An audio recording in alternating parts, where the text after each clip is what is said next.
So every day, millions of Americans struggle just to make ends meet. For many older Americans, Social Security provides a critical lifeline. President Biden, if nothing is done to Social Security, seniors will see their benefits cut in just over 10 years. Will you name tonight one specific step that you're willing to take to keep Social Security solvent? Yes, make the very wealthy begin to pay their fair share. Right now, everybody making under $170,000 pays 6% of their income, of their paycheck, every single time they get a paycheck from the time the first one they get when they're 18 years old.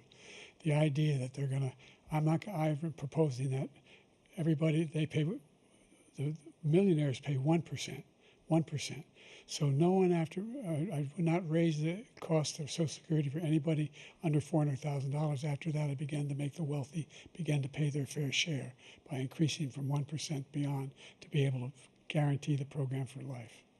So you still have 82 seconds left. Are there any other measures that you think that would be able to help keep Social Security solvent, or is that one enough? Well, no, that one enough will keep it solvent, but the biggest thing will do if we defeat this man, because he wants to get rid of Social Security. He thinks there's plenty to cut in Social Security. He's wanting to cut Social Security and Medicare, both times. And and if you look at the program put forward by the House Republican caucus that I believe supports, is in fact want to cut it as well. The idea that we don't need to protect our seniors is ridiculous. And by the way, the American public has greater health care coverage today than ever before. And on the ACA, as I said, you're in a circumstance where 400,000 people, 40 million people would not have insurance because they have a pre-existing condition. The only thing that allows them to have that insurance is the fact that they, in fact, are part of the ACA.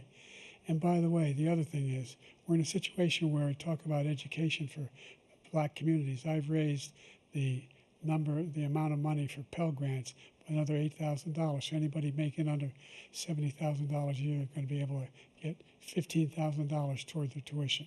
He just doesn't know what he's talking about. Thank you, President Biden. President Trump.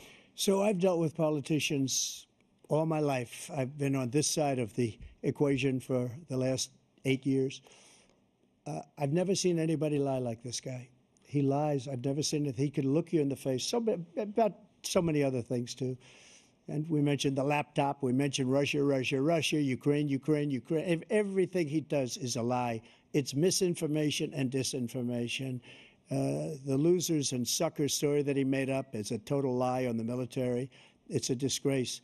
But Social Security, he's destroying it, because millions of people are pouring into our country, and they're putting them onto Social Security. They're putting them onto Medicare, Medicaid. They're putting them in our hospitals. They're taking the place of our citizens. What they're doing to the VA, to our veterans, is unbelievable. Our veterans are living in the street, and these people are living in luxury hotels. He doesn't know what he's doing, and it's really coming back. I've never seen such anger in our country before. President Biden. The idea that veterans are not being taken care of, I told you before. And by the way, when I said suckers and losers, he acknowledged after that he fired that general.